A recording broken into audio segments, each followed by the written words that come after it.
Today, when our India is touching the sky of success in so many fields, how can the skies or space remain untouched by it?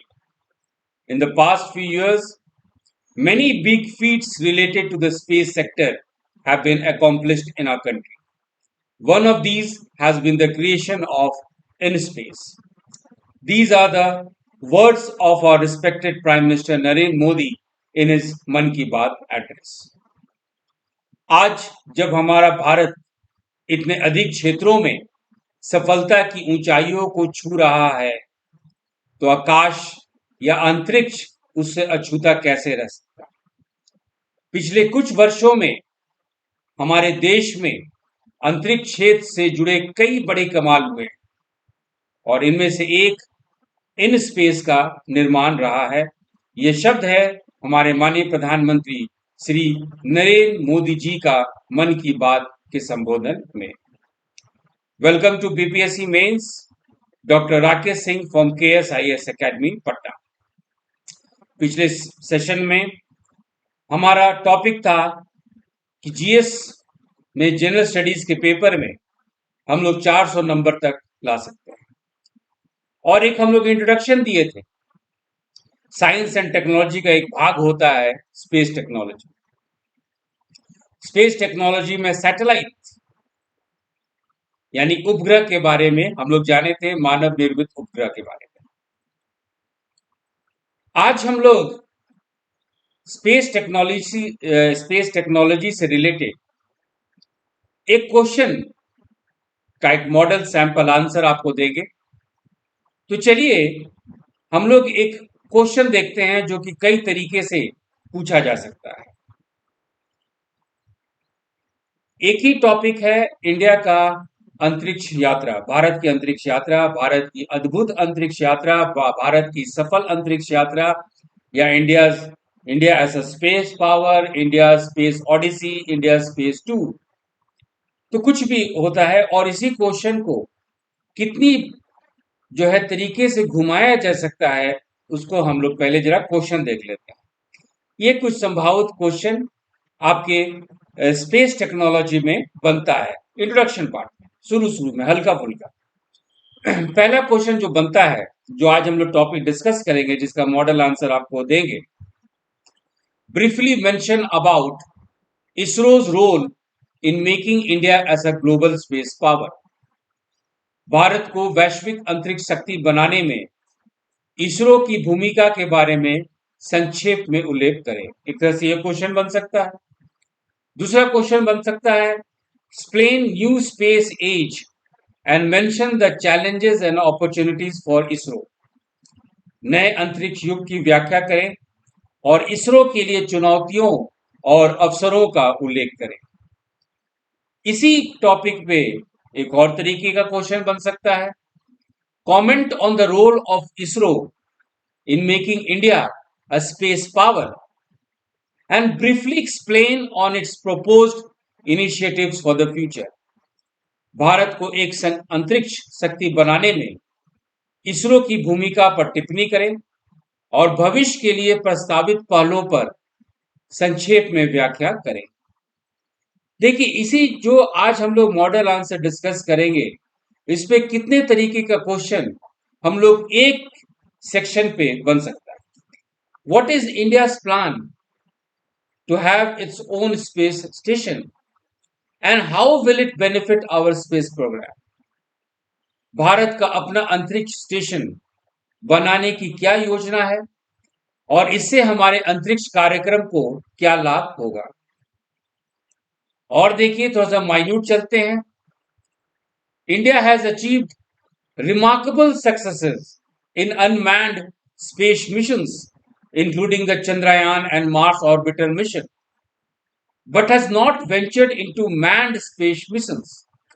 इसमें they are stressing about Gaganyaan mission के बारे में इसमें लिखना है। So, but has not ventured into manned space missions, both in terms of technology and logistics. Explain critically. तो आपको Gaganyaan programme के बारे में लिखना है। भारत में चंद्रयान और मार्स ऑर्बिटर मिशन सहित मानव रहित अंतरिक्ष विमान मानव रहित अंतरिक्ष मिशनों में उल्लेखनीय सफलता हासिल की है, लेकिन प्रौद्योगिकी और रसद दोनों के मामले में मानव युक्त अंतरिक्ष मिशनों में उद्यम नहीं किया है। समालोचनात्मक व्याख्या कीजिए। तो और माइन्यूट चलते हैं। What do you understand by standard positioning systems and protection positioning systems in the GPS era? Discuss the advantages India perceives from its ambitious IRNSS program employing just 7 satellites. GPS युग में standard positioning system और protection positioning system से आप क्या समझते हैं? केवल 7 उपग्रहों को नियोजित करने वाले अपने महत्वाकांक्षी IRNS कार्यक्रम से भारत को मिलने वाली लाभों पर चर्चा करें। तो ये कुछ क्वेश्चन है, ये इस तरह का क्वेश्चन आज जो हम लोग कंटेंट डिस्कस करेंगे और एक सैंपल प्रिपेयर करेंगे, इस पे इस तरह का क्वेश्चन बन सकता है। तो सबसे पहले क्वेश्चन, मेंस के क्वेश्चन को आप 3 पार्ट में जनरली समानता डिवाइड करें।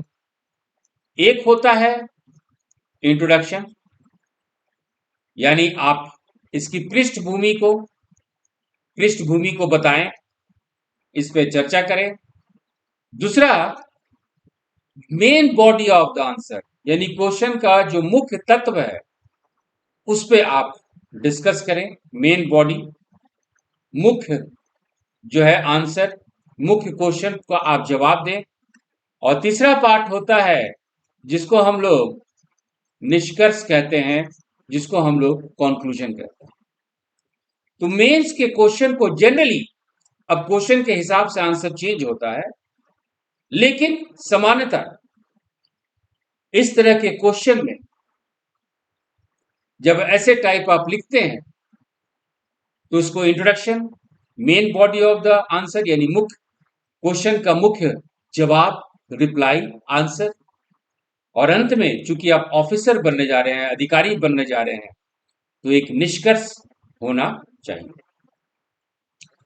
ये जो क्वेश्चन आप जो देखें, अभी 6 से 7 क्वेश्चन जो हम लोग अभी पढ़े, उस क्वेश्चन का निष्कर्ष यही है कि भारत की अंतरिक्ष यात्रा को आप बताएं, किस तरह से जीरो से हम लोग शुरुआत किए और आज इंडिया स्पेस पावर है, इंडिया अंतरिक्ष प्रौद्योगिकी में एक शक्ति के रूप में जाना जाता है। तो चलिए पहले इस तरह के क्वेश्चन का हम लोग इंट्रोडक्शन देखते हैं, और ऐसा इंट्रोडक्शन क्यों होना चाहिए उसमें भी चर्चा करते हैं कि अपने आंसर को आप उद्घाटन कीजिए, आप एग्जामिनर को बताइए और अपने इंट्रोडक्शन में, अपने पृष्ठभूमि में ही सारा कुछ बता दीजिए कि आप क्या लिखने वाले हैं, ताकि एग्जामिनर का इंटरेस्ट इस पे आ सके। तो पहले हम इंग्लिश में इंट्रोडक्शन देंगे, फिर हिंदी में हम लोग बात करेंगे। देखिए, अब पहले शब्द से, पहले लाइन से आपको एग्जामिनर का इंटरेस्ट जगाना है, कुछ तकनीकी शब्द का इस्तेमाल करना है, जिससे कि 4 और 5 सेंटेंस के जगह एक शब्द से ही काम चल जाए। तो इंट्रोडक्शन यानी पृष्ठभूमि तैयार कीजिए अपने आंसर का। तो चलिए हम लोग यदि पृष्ठभूमि की बात करते हैं, हम लोग यदि इंट्रोडक्शन की बात करते हैं, तो इंट्रोडक्शन हमारा कुछ ऐसा हम लोग लिखेंगे। तो ये है आपका इंट्रोडक्शन। 21 नवंबर 1963, याद रखिएगा ये डेट बहुत इंपॉर्टेंट है। 21 नवंबर 1963, India launches its first sounding rocket from Thumba near Thiruvananthapuram, Kerala.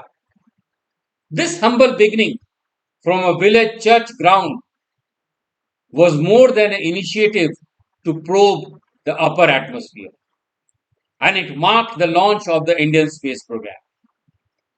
The Indian space program, born in St. Mary Magdalene Church has come a long way since then. And the agency which has made all this possible in the is the Indian Space Research Organization, the backbone of the Indian Space Program. तो देखिए कुछ शब्दों के साथ आप introduction में बता दिए कि यदि भारत को अंतरिक्ष शक्ति के रूप में बताना है, इंडिया को स्पेस पावर के बारे में बताना है, तो इंडिया के बारे में बताना है कि किस तरह से आपका 1963 से 1963 से भारत बहुत छोटे से लेवल से स्टार्ट करके आज शक्ति के रूप में उभरा, और इस शक्ति के पीछे जो कामयाबी है उसका श्रेय इसरो को जाता है। हिंदी में देखते हैं।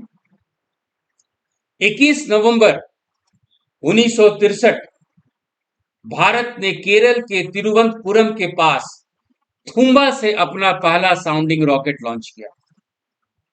गांव के मैदान से की गई ये छोटी सी शुरुआत ऊपरी वातावरण की जांच करने की एक पहल से कहीं अधिक थी।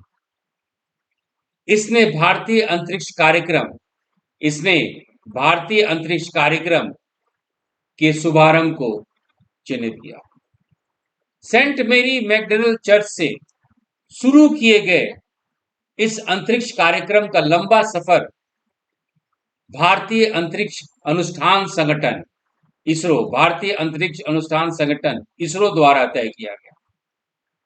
पहले किट के प्रशिक्षण से यानी 1963 से 51 साल बाद 2014 में मार्स ऑर्बिटर मिशन के मंगल ग्रह की कक्षा में सफल प्रवेश ने भारत के हजारों वैज्ञानिकों और दक्षिणों के धैर्य और दृढ़ संकल्प को देखा, जो डॉक्टर विक्रम साराभाई की इस अवधारणा में विश्वास करते थे। मनुष्य और समाज की वास्तविक समस्याओं के लिए हमें उन्नत तकनीकों के अनुप्रयोग में किसी से पीछे नहीं रहना चाहिए। ये स्टेटमेंट आप जरूर लिखिएगा, डॉक्टर विक्रम साराभाई का बहुत फेमस स्टेटमेंट है कि मनुष्य और समाज की वास्तविक समस्याओं के लिए हमें उन्नत तकनीकों के अनुप्रयोग में किसी से पीछे नहीं हटना चाहिए। और जैसे ही आप इंट्रोडक्शन लिखते हैं, आप एग्जामिनर को एक चार्ट के माध्यम से ये बता दें कि आई नो द आंसर। आप धैर्य से मेरे आंसर को पढ़िए। हेडिंग एक बना लीजिए, चार्ट बना लीजिए। इंडिया स्पेस प्रोग्राम की माइलस्टोन्स, भारत अंतरिक्ष कार्यक्रम प्रमुख मील के पत्थर और महत्वपूर्ण जो वाक्य है, इवेंट है, महत्वपूर्ण जो उपलब्धियां हैं, इंपॉर्टेंट अचीवमेंट्स है, उसको चार्ट में बना के दिखा दीजिए और फिर उसको आप 3 से 4 पैराग्राफ में एक्सप्लेन कर दीजिए। फिर अंत में आपका निष्कर्ष होगा। Will go through each and everything. तो नवंबर 21 1963 स्टार्ट कीजिए, फिर 1975 जाइए, 1979, 1963 में क्या हुआ, 1975 में क्या हुआ, आर्यभट्ट को लॉन्च किया गया। 1979 में क्या हुआ, 1981 में क्या हुआ, 1988 में क्या हुआ, और 1993 में क्या हुआ, 1994 में क्या हुआ, 2004 में क्या हुआ, 2005 में क्या हुआ, 2008 में क्या हुआ और 2013 में क्या हुआ। इसी तरह चलते हुए आप 2013, 2014, 2017 जो महत्वपूर्ण जो उपलब्धियां हैं उसको गिना दीजिए। 2019 में क्या हुआ और अंत कीजिए 10 जून 2022, when the Prime Minister inaugurates Indian national space promotion and authorization centre, जिसको हम लोग इन स्पेस कहते हैं। 10 जून 2022 को प्रधानमंत्री ने भारतीय राष्ट्रीय अंतरिक्ष संवर्धन और प्राधिकरण केंद्र का उद्घाटन किया। ये इस तरह से आप क्वेश्चन के आंसर को आप प्रस्तुत करेंगे। In this way if you will present your answer to the examiner, आप एग्जामिनर को एकदम अवसर नहीं दे रहे हैं कि आपका नंबर काटे। यदि 38 नंबर का क्वेश्चन है तो थक हार के वो 35 और 36 नंबर दे दें। और आगे डिस्कशन में आप देखेंगे कि किस तरह से हम लोग मेंस में मेहनत से ऑब्वियसली 400 नंबर तक स्कोर कर सकते हैं, जिससे कि सीधे आप इंटरव्यू में ले आए। चलिए, अब हम लोग आंसर का मुख्य जो बॉडी है, इंट्रोडक्शन हम लोग कर लिए। हर एक क्वेश्चन में एक इंट्रोडक्शन होना चाहिए। अब मुख्य है उपलब्धियां, भारत का अंतरिक्ष यात्रा, उस पर हम लोग डिस्कस करेंगे और फिर अंतिम होगा आपका निष्कर्ष यानी कॉन्क्लूजन। तो चलिए, अब हम लोग main body of the answer को हम लोग देखते हैं। मेन बॉडी की शुरुआत करने के लिए, आंसर शुरुआत करने के लिए हम लोग डॉक्टर विक्रम साराभाई और हम लोग केरला के थुम्बा में चलेंगे और फिर अहमदाबाद के बारे में, अहमदाबाद के बारे में हम लोग, जो कि अहमदाबाद में स्पेस सेंटर है, यहाँ के बारे में हम लोग डिस्कशन करेंगे। हम लोग अपने आंसर की शुरुआत इंट्रोडक्शन के बाद डॉक्टर विक्रम साराभाई के विजन से स्टार्ट करेंगे। उनका विजन क्या था? विजन ये था कि वी शुड बी, या India should be second to none in the application of advance technologies for the benefit of society. Doctor Vikram Sarabhai के इसी दृष्टिकोण से हम लोग शुरुआत करेंगे कि समाज के लाभ के लिए उन्नत प्रौद्योगिकियों के उपयोग में भारत किसी से पीछे ना रहे। इसी दृष्टिकोण से, इसी विजन से जो डॉक्टर विक्रम साराभाई थे, भारत में 1962 में 1962 पे हम लोग चलेंगे कि 1962 में क्या हुआ। तो 1962 में Indian national committee for space research खुला, भारतीय राष्ट्रीय अंतरिक्ष अनुसंधान समिति की स्थापना हुई। और ठीक 1963 में अभी जो हम लोग मैप में देखे थे, थुम्बा, इक्वेटोरियल शब्द है, इक्वेटोरियल, ये याद रखिएगा। हालांकि सबका हम मतलब पिछले सेशन में बता दिए थे, लेकिन फिर भी थुम्बा इक्वेटोरियल लॉन्चिंग स्टेशन, सो उसको लॉन्च किया गया। एक जो है भारत का पहला साउंडिंग रॉकेट है ना, जिसको कि हिंदी में हम लोग कहते हैं परिज्ञापी रॉकेट, साउंडिंग रॉकेट। तो भारत का पहला साउंडिंग रॉकेट, भारत का पहला परिज्ञापी rocket Thumba equatorial launching station से प्रक्षेपण जो है किया गया। उसको it was formally launched from Thumba equatorial rocket launching station in 1963। अब इसका महत्व आप बताएंगे, क्योंकि हम एक्सप्लेन भी करते चल रहे हैं इसलिए टाइम लगेगा, लेकिन यदि आप समझ जाएंगे तो तुरंत आपका आंसर, एक मॉडल आंसर तैयार हो जाएगा। साउंडिंग रॉकेट, या जिसको हम लोग परिज्ञापी रॉकेट कहते हैं, इसमें दो चरण में जो है फ्यूल का इस्तेमाल होता है। और क्यों ये रॉकेट का, ये जो साउंडिंग रॉकेट था, परिज्ञापी रॉकेट था, इसका महत्व क्या था?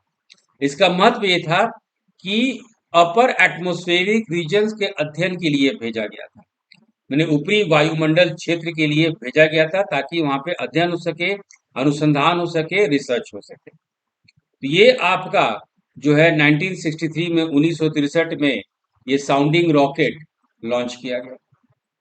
और लॉन्च कहां से किया गया? तो केरल में तिरुवनंतपुरम जगह है, तिरुवनंतपुरम के नीचे एक जगह है थुम्बा, जगह है थुम्बा, और थुम्बा से ही इसको हम लोग जो है लॉन्च किए। और यहीं से भारत का अंतरिक्ष यात्रा शुरू होता है। The launch of the sounding rocket from Thumba, it marks the beginning of the Indian space program. हालांकि इसमें दो स्टेज का रॉकेट इस्तेमाल हुआ था, रशिया M100 और फ्रांस से सेंट्योर। तो रशिया M100 जो है ये 70 केजी के पेलोड को उठा सकता था और 85 किलोमीटर ऊपर तक जा सकता था। और सेंचोर जो है ये आपका 150 किलोमीटर का पेलोड, 150 किलोमीटर तक जा सकते थे, लेकिन इसका पेलोड सिर्फ 30 केजी का ही था। तो इस तरह से जो भारत की अंतरिक्ष यात्रा शुरू हुई। केरल के पास तिरुवनंतपुरम के पास ही Thumba Thumba equatorial rocket launching station से ये शुरुआत हुई। धीरे धीरे डॉक्टर विक्रम साराभाई सोचने लगे कि भारत का अंतरिक्ष कार्यक्रम के लिए, इंडिया का स्पेस प्रोग्राम के लिए एक क्लस्टर्स होना जरूरी है। क्लस्टर्स मतलब ऐसा जगह जहां पे किसी खास विशेष कार्य के लिए वो केंद्रित हो। और इसीलिए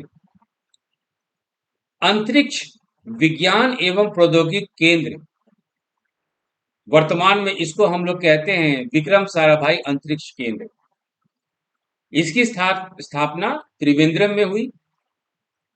और प्रोपेलेंट के लिए, प्रणोदक के लिए, परिज्ञापी रॉकेट के लिए पहला ये केंद्र स्थापित हुआ।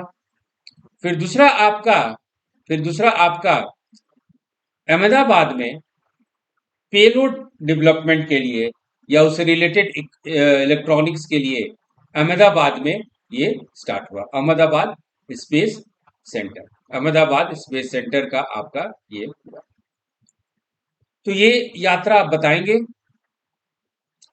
फिर 1969 में इनकोस्पर जो संगठन 1962 में खुला था, उसकी जगह पे भारतीय अंतरिक्ष अनुसंधान संगठन की स्थापना हुई। इंडियन स्पेस रिसर्च ऑर्गेनाइजेशन की स्थापना हुई। अब हमारे पास इस स्पेस प्रोग्राम को चलाने के लिए नए शिल्पकार आए, जिनका नाम था Satish Dhawan. Doctor Satish Dhawan, under the leadership of Dr. Satish Dhawan, Space Commission was formed. Department of Space was formed in 1972. और भारत का स्ट्रक्चरल जो है ना, एकदम स्ट्रक्चर्ड जो है स्पेस प्रोग्राम चालू होता है।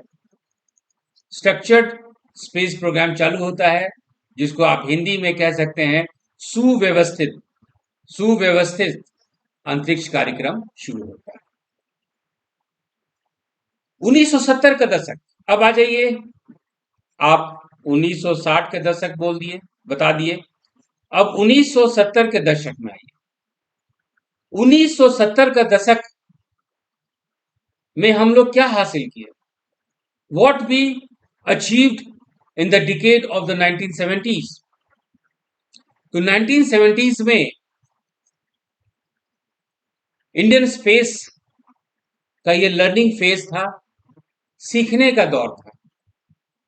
और इसी समय भारत का पहला सैटेलाइट आर्यभट्ट 1975 में, 19 अप्रैल 1975 में इसको प्रक्षेपित किया गया, इसको लॉन्च किया गया। हालांकि ये पूर्व के सोवियत संघ से, सोवियत यूनियन से लॉन्च किया गया।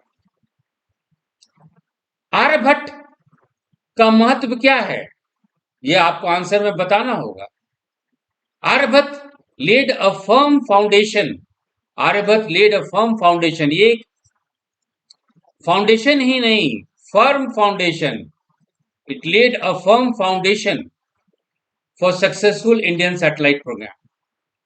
आर्यभट्ट ने जो एक मजबूत आधारशिला रखी, मजबूत आधारशिला भारतीय अंतरिक्ष कार्यक्रम ये रखा गया आर्यभट्ट के द्वारा। ये आर्यभट्ट का महत्व है। सबसे पहला सैटेलाइट नहीं था। सिर्फ यही आप कहेंगे कि यदि भारत का पहला सैटेलाइट था, भारत का पहला भारतीय उपग्रह था, ये अपने आप में सफिशिएंट नहीं है। लेकिन आपको इस पॉइंट को स्ट्रेस करना है कि भविष्य का जो इंडियन सैटेलाइट प्रोग्राम था, उसका आधारशिला, फर्म फाउंडेशन जो आर्यभट्ट के द्वारा, इसी आर्यभट्ट के द्वारा रखा गया। तो ये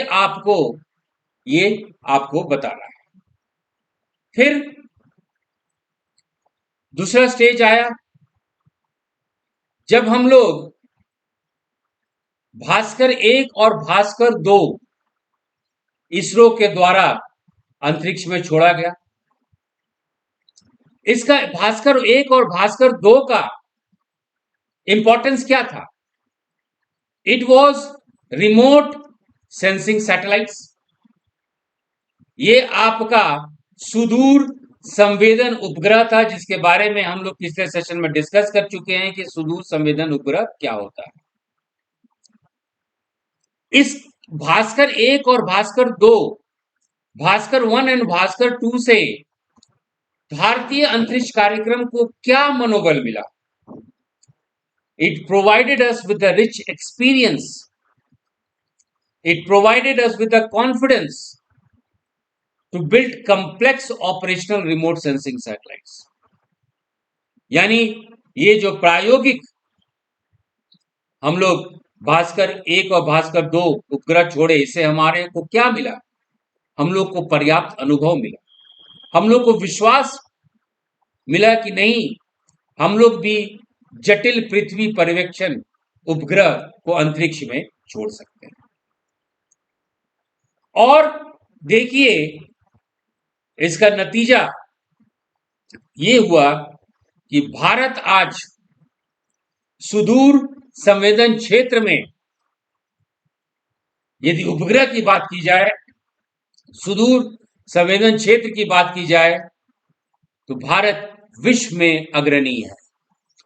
today India is world leader in the satellite based remote sensing area. उसके बाद ये देखिए, स्लाइड को देखिए, ये है एप्पल, इसको हम लोग कहते हैं एप्पल। ये full form Ariane passenger payload experiment, इसका फुल फॉर्म है एरियन पैसेंजर पेलोड एक्सपेरिमेंट। ये कम्युनिकेशन सैटेलाइट है, संचार उपग्रह है। तो भारत में 1981 में, अब हम लोग 1980 के दशक में चलते हैं, 1980s में चलते हैं, तो भारत में प्रथम प्रायोगिक संचार उपग्रह एप्पल एरियन का सफल परीक्षण हुआ, आपका सक्सेसफुल लॉन्च हुआ। अब देखिए, ये सारा जो अभी तक हम लोग बात किए, आर्यभट्ट के बारे में बात किए, भास्कर के बारे में बात किए, एप्पल के बारे में बात किए, ये सब कुछ free of cost. Means India इस समय अपना नीति बना चुकी थी कि we will have an international space cooperation policy. जो भी सैटेलाइट उपग्रह इंडिया छोड़ती थी, इसमें विदेशी उपकरण, फॉरेन साइंटिफिक इंस्ट्रूमेंट्स लगा रहता था, उसको इंडिया खुद सीख रही थी और दूसरे को मदद भी कर रही थी। माने आर्यभट्ट हो, भास्कर हो, एप्पल हो, ये सारा प्रशिक्षण निःशुल्क किया गया। और भारत की सफल अंतर्राष्ट्रीय अंतरिक्ष सहयोग नीति परिलक्षित होती है। मेंस में ये सब पॉइंट देना जरूरी है, इसी से आपको नंबर मिलेगा। और ये भारत की ये नीति आज इतनी उभरी है कि भारत वैज्ञानिक उपकरण को भी फ्री ऑफ कॉस्ट अपने सैटेलाइट से छोड़ देती है, उसको लॉन्च भी करा देती है। अब भारत इस स्टेज में आ जाता है कि अब हमारे पास वो सैटेलाइट होना चाहिए जिससे कि हम लोग संचार कर सकें। Means India is in stage now to launch satellite for communication experiments. और इसके लिए दो एक्सपेरिमेंट हुआ था, एक था साइट और दूसरा है स्टेप। अब देखिए, यदि फोटोग्राफ्स को देखिएगा तो बहुत सारे किसानों के लिए कृषि कार्यक्रम चलता है दूरदर्शन में। पुराना ये दूरदर्शन देखे होंगे। ये संभव क्यों हुआ? ये संभव इसलिए हुआ कि 1975-76 में साइट उपग्रह अनुदेशात्मक टेलीविजन की शुरुआत हुई। सैटेलाइट इंस्ट्रक्शन टेलीविजन एक्सपेरिमेंट की शुरुआत हुई। स्टेप उपग्रह 1977-79 में शुरू हुई। उपग्रह तो दूरसंचार परीक्षण परियोजना ये स्टार्ट हुई, और इससे जो है हम लोग को जो अनुभव मिला, उस अनुभव से हम लोग इनसेट सीरीज ऑफ सैटेलाइट छोड़ने में, उसको प्रशिक्षण करने में मदद मिला। मींस साइट से और स्टेप से जो एक्सपीरियंस मिला, व्यवहारिक अनुभव मिला, उससे हम लोग इनसेट जो श्रृंखला उपग्रहों का श्रृंखला है, वो अनुभव आगे के लिए मार्ग प्रशस्त किया।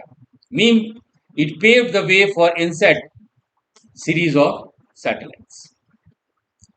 और देखिए कि किस तरह से इस तरह का सैटेलाइट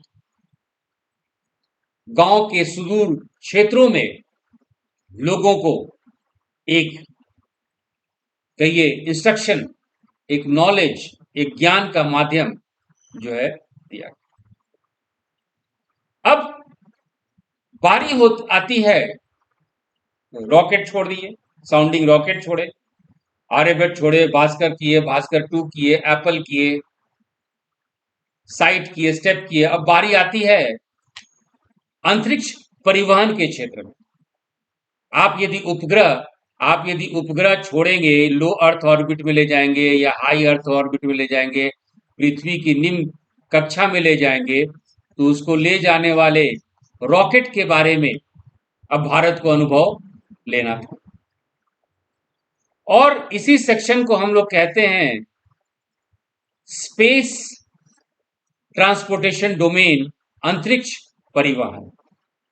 तो चलिए अब हम लोग जो डिस्कशन करेंगे, अंतरिक्ष परिवहन के आधार पर डिस्कशन आगे बढ़ाते हैं। उपग्रह के विकास के साथ साथ अंतरिक्ष यात्रा में इसरो का साथ साथ पैरेलल एक और कार्यक्रम चल रहा था, और वो आप देखेंगे इस तरह का रॉकेट।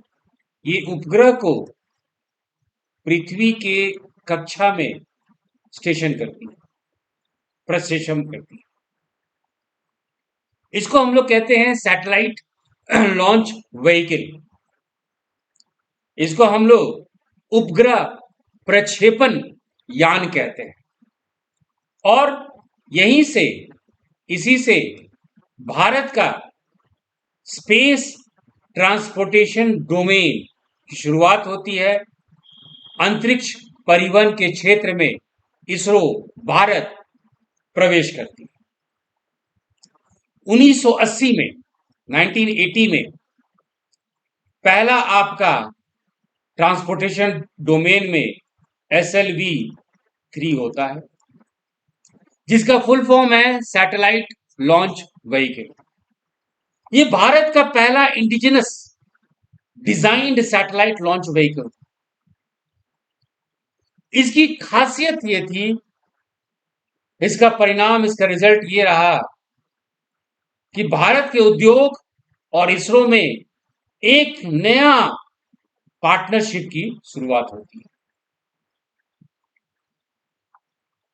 प्रथम जो स्वदेशी प्रायोगिक आपका उपग्रह प्रक्षेपण यान था SLV-3, इसरो और भारत उद्योग जगत के बीच स्थायी साझेदारी की शुरुआत होती है। इसका ये महत्व होता है, मेंस का आंसर में लिखिएगा। और ये जो SLV-3 था, 40 किलोग्राम पेलोड पृथ्वी के निम्न भू कक्षा में इसको स्थापित कर सकती थी। अर्थ के लो अर्थ ऑर्बिट में इसको स्टेशन कर सकती थी। SLV-3 के कॉन्फिडेंस के साथ साथ हमारा नया कॉन्फिडेंस आया, जो हम लोग नया लॉन्च व्हीकल आया जिसको कि हम लोग ऑगमेंटेड सैटेलाइट लॉन्च व्हीकल कहते हैं, ASLV या संवर्धित उपग्रह प्रक्षेपण यान परियोजना, ये चालू हुआ। इसके सफलता के बाद हम लोग इस तरह का रॉकेट, जिसको कि पोलर सैटेलाइट लॉन्च व्हीकल के नाम से जाना जाता है, जिसको कि हम लोग पोलर यानी आपका ध्रुवीय उपग्रह प्रक्षेपण यान की शुरुआत हुई, जो ध्रुव को उत्तर से दक्षिण दिशा में ये कवर करता है। तो इस तरह का लॉन्च व्हीकल प्रक्षेपण यान की भारत में शुरुआत हुई। पहले SLV-3 था, फिर ASLV, फिर PSLV, अब तो GSLV भी है, GSLV मेक 3 भी है। बहुत कुछ हम लोग, जिससे पेलोड भी बढ़ जा रहा है, पृथ्वी की ऊंचाई पे भी जा सकता है। तो सारा कुछ जो है अब हमारे अनुभव में आ चुका है।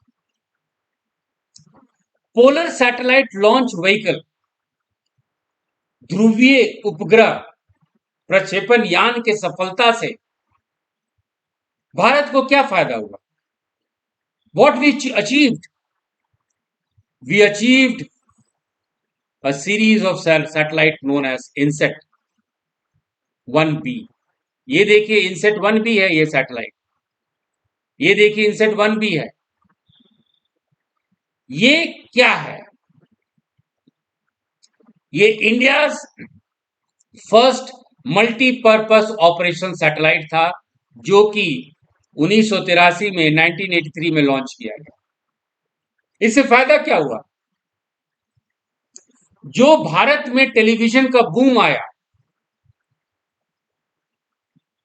टेलीविजन में, टेलीविजन ब्रॉडकास्टिंग में, मोबाइल टेलीकम्युनिकेशंस, या पहले से वेदर फोरकास्टिंग, ये सब जो है इंडिया में ये बहुत जल्दी डेवलप कर गया। इनसेट 1B के कारण there was a major revolution in India's telecommunications, television broadcasting and weather forecasting domains. Bharat के प्रथम बहुउद्देशीय उपग्रह इनसेट 1B का प्रक्षेपण से क्या हुआ?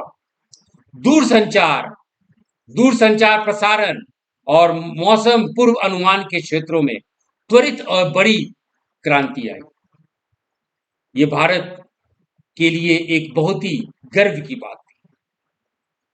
फिर नेक्स्ट लेवल ऑफ हम लोग सैटेलाइट की बात करें या उपग्रह की बात करें तो वो है आपका IRS-1A। ये remote sensing satellite. Remote sensing satellite क्या होता है, इसको हम लोग पहले ही बात कर चुके थे। ये पृथ्वी का इमेज लेता है और पोलर ऑर्बिट होता है, ध्रुवीय इनका चक्कर लगता है, उत्तर north pole to south pole, उत्तर ध्रुव से दक्षिण ध्रुव, और 900 किलोमीटर ये ऊपर में स्थापित होते हैं। इस IRS-1A से जो कि इमेज भेजता था अर्थ का इंडिया को, क्या फायदा हुआ? ये इंफॉर्मेशन, ये knowledge utilized in agriculture, utilized in ground water, utilized in prospecting, mineral survey and all this things, forestry. Yes. तो 1988 में जब IRS-1A जब पृथ्वी का चित्र लेना आरंभ की 900 किलोमीटर ऊंची ध्रुवीय कक्षा से, तो इस चित्रों का उपयोग हम लोग कृषि, भूजल, खनिज सर्वेक्षण, वानिकी जैसे विभिन्न क्षेत्रों में किया गया। इनसेट 1B, इनसेट 2, ये सारा जो है हम लोग जो है क्रांति भारत की अंतरिक्ष यात्रा में, अनुभव में, ज्ञान में एक क्रांति लाने का काम किया। और 2014 में बहुत बड़ा क्रांति हुआ जब हम लोग cryogenic upper stage GSLV DS flight को लॉन्च किए। GSLV D5 उड़ान को स्वदेशी रूप से विकसित क्रायोजेनिक ऊपरी चरण में हम लोग लॉन्च किए। अब इस तरह के प्रोग्राम से भारत आज एक अंतरिक्ष शक्ति के रूप में, एक स्पेस पावर के रूप में डेवलप किया। अब देखिए, कुछ महत्वपूर्ण अंतरिक्ष यात्रा में लॉन्च था, चाहे रॉकेट या लॉन्च व्हीकल या उपग्रह। अब आपको कॉन्क्लूड भी करना है, अपने क्वेश्चन को आंसर भी करना है एग्जाम्पल के साथ। और सबसे बड़ा आपको विशेषता भारत के बारे में यह बताना है कि India space program are positive oriented in the sense कि we use space technology for the development of the country. We don't misuse space technology. भारतीय अंतरिक्ष कार्यक्रम जो भारत के समग्र विकास के लिए इस्तेमाल किया गया है, चाहे वो आर्यभट्ट हो जो कि एक विज्ञान के लिए एक उपग्रह था, एक बड़ा साइंटिफिक सैटेलाइट, और वो पॉजिटिव मोटेशन,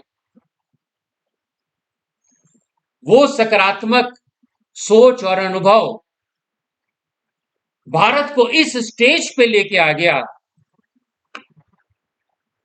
कि हम लोग स्पेस कैप्सूल रिकवरी एक्सपेरिमेंट तक चालू कर दिए। यानी आप कोई सैटेलाइट है, उससे वो बाहर निकलता है, कुछ दिनों का जिंदगी रहता है, फिर वो वापस पृथ्वी पे आ जाता है। चंद्रयान, निष्कर्ष में सब बातें लिखेंगे। चंद्रयान प्रथम, मार्स ऑर्बिटर मिशन, एस्ट्रोसैट, ये सब के कारण भारतीय और बाहरी दुनिया के सारे लोगों का ध्यान आकृष्ट हुआ। Means Chandrayaan 1, Mars orbiter mission, AstroSat, Chandrayaan 2, it has caught the attention of millions of Indians as well as people from overseas world. Chandrayaan के बारे में आप लिखिए अपने निष्कर्ष में कि PSLV इसको लॉन्च की 2008 में, और ये 1380 किलोग्राम चंद्रयान जो स्पेस क्राफ्ट था 3 हफ्ते में चंद्रमा पहुंच गया और सही तरीके से चंद्रमा का ये चक्कर लगाने लगा। और इस स्लाइड को देखिए, इसको कहते हैं मून इंपैक्ट प्रोब। ये चंद्रयान 1 में अटैच था और 14 नवंबर को ये टीवी के साइज का है। ये चंद्रयान प्रथम से अलग हो गया और चंद्रमा के सतह पे ये चलने लगा। इससे क्या हुआ? India became the 4th country in the world to send a probe to the lunar surface after the United States, the Soviet Union and Japan. ये टीवी सेट जितना बड़ा है, ये टीवी सेट जितना बड़ा है, इसको हम लोग मून इंपैक्ट प्रोब कहते हैं। ये चंद्रयान अंतरिक्ष यान से अलग हुआ, असफलता पूर्वक चंद्रमा की सतह पे उतरा और वहां का ऑब्जर्वेशन लिया, फोटोग्राफ्स लिया, और इस कारण भारत चंद्रमा की सतह पर प्रोब भेजने वाला चौथा देश बन गया। पहला देश अमेरिका, दूसरा देश सोवियत संघ और तीसरा देश जापान। सबसे महत्वपूर्ण उपलब्धि चंद्रयान की यह है कि चंद्रमा की सतह पे पानी के अणुओं को खोज की गई। ये अभूतपूर्व खोज पूरे विश्व में भारत की सराहना हुई। Means your Chandrayaan 1 discovered water molecules on the lunar surface and it was widely hailed as a path-breaking discovery. उसी तरह देखिए, यह है आपका मार्स ऑर्बिटर मिशन, मंगल कक्षित्र मिशन कहते हैं। ये जो है मार्स में मंगल ग्रह को 24 सितंबर 2014 से चक्कर लगाना चालू किया और इसके कारण भी इसरो जो है विश्व का चौथा स्पेस एजेंसी बन गया जो कि सफल सक्सेसफुल स्पेसक्राफ्ट मार्स ऑर्बिट पे भेजा। मींस मानव रहित अंतरिक्ष यान के मामले में इसरो विश्व का चौथा सबसे सफल आप कहिए एजेंसी बना, अंतरिक्ष एजेंसी बना जो मंगल ग्रह के कक्षा के चारों तरफ चक्कर लगा सकता। आज भारत में हमारे पास वो क्षमता है कि मानव रहित अंतरिक्ष यान का निर्माण करे, प्रशिक्षण करे और नौवहन करे। एस्ट्रोस्टैट है ना, ये भारत का प्रथम समर्पित खगोल शास्त्रीय मिशन है। खगोल शास्त्र, इंडियन एस्ट्रोनॉमी, जो एक्सरे के बारे में पता लगाए, ऑप्टिकल्स के बारे में पता लगाए, आपका अल्ट्रावायलेट स्पेक्ट्रल बैंड के बारे में पता लगाती है। और ये जो एस्ट्रोस्टैट है, सबसे बड़ी उपलब्धि इसकी ये है कि ये पुरानी आकाशगंगा में पराबैंगनी लाइट की खोज की है।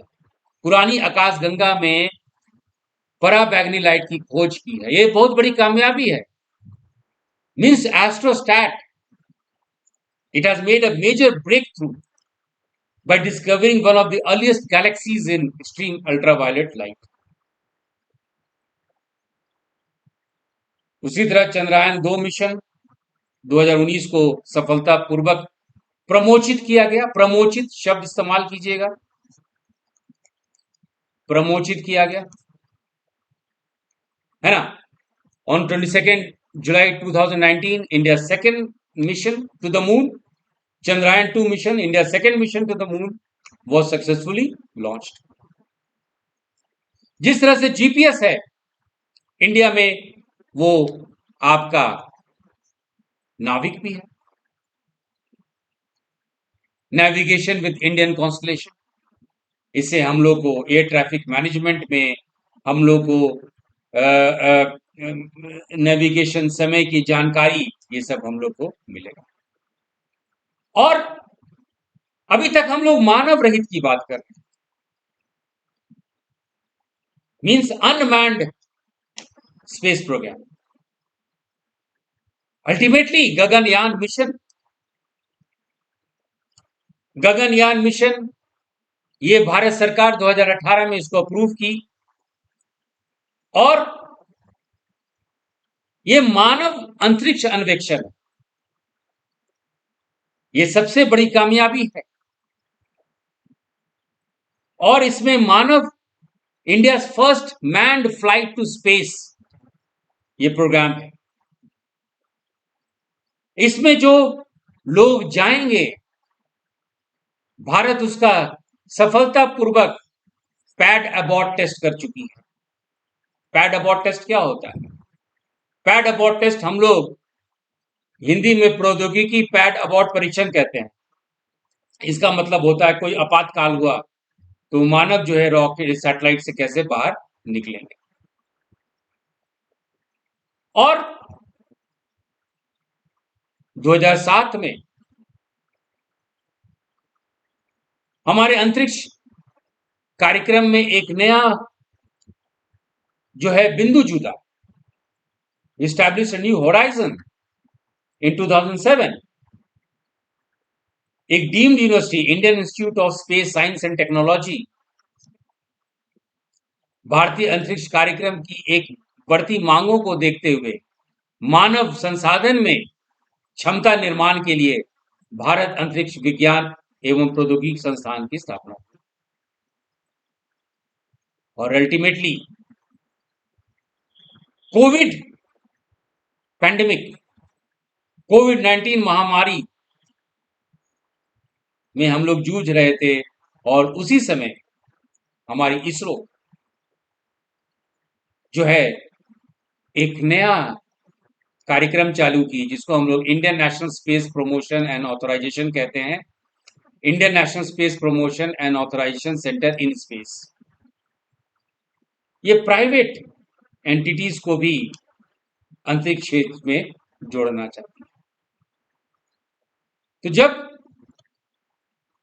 हम लोग कोविड महामारी से जूझ रहे थे, भारतीय राष्ट्रीय अंतरिक्ष संवर्धन एवं प्राधिकरण केंद्र का गठन किया गया ताकि निजी क्षेत्र को भी जोड़ा जा सके। और इस यात्रा के अभी तक जो हमारा चर्चा हुआ है, और हम लोग उदाहरण के साथ अपने आंसर्स को रख रहे हैं, एक सटीक जानकारी दे रहे हैं एग्जामिनर को, और अपने उदाहरण के साथ आप इसको एंड कीजिए that the future of space activity in the country looks very promising indeed and shall cement India's position as a 21st century space power. देश में अंतरिक्ष गतिविधियों का भविष्य वास्तव में बहुत उज्जवल दिखाई दे रहा है और इनमें से 21वीं सदी की अंतरिक्ष शक्ति के रूप में भारत की स्थिति को मजबूती मिलेगी। तो बच्चों, मेंस के आंसर में आप यदि सटीक जानकारी एग्जामिनर को देंगे, सही तरीके से इंट्रोडक्शन लिखेंगे, सही तरीके से उदाहरण देंगे, अपने बात को साबित करेंगे, तो 100% मार्क्स लाने से आपको कोई नहीं रोक सकता। ये एक अवसर है, ये एक मौका है।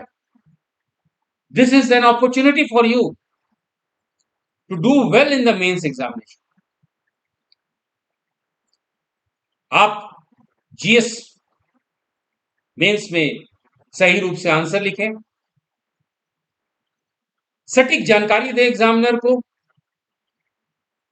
ऐसी स्थिति में आप कोई भी मौका नहीं देंगे जिससे कि आपका मार्क्स कट सके। So you can definitely score up to 400 in GS only. और यदि बेस स्ट्रांग है तो निबंध ऐसे में भी आपको बहुत ज्यादा हेल्प मिलेगा यदि सही तरीके से आंसर लिखना आप सीख जाए। सो दिस इज सैंपल और मॉडल आंसर कि किस तरह से हम लोग मेंस की क्वेश्चन को अटेम्प्ट करें। यदि कुछ टेक्निकल शब्द आपको समझ में नहीं आया हो तो इससे पहले के सेशन आप देख लीजिए। तो चलिए कुछ और विषय पे, मेंस के संदर्भ में कुछ और दूसरे विषय पे फिर एक बार हम लोग मिलते हैं चर्चा के दौरान। So thank you for your valuable time and all the best for your exams.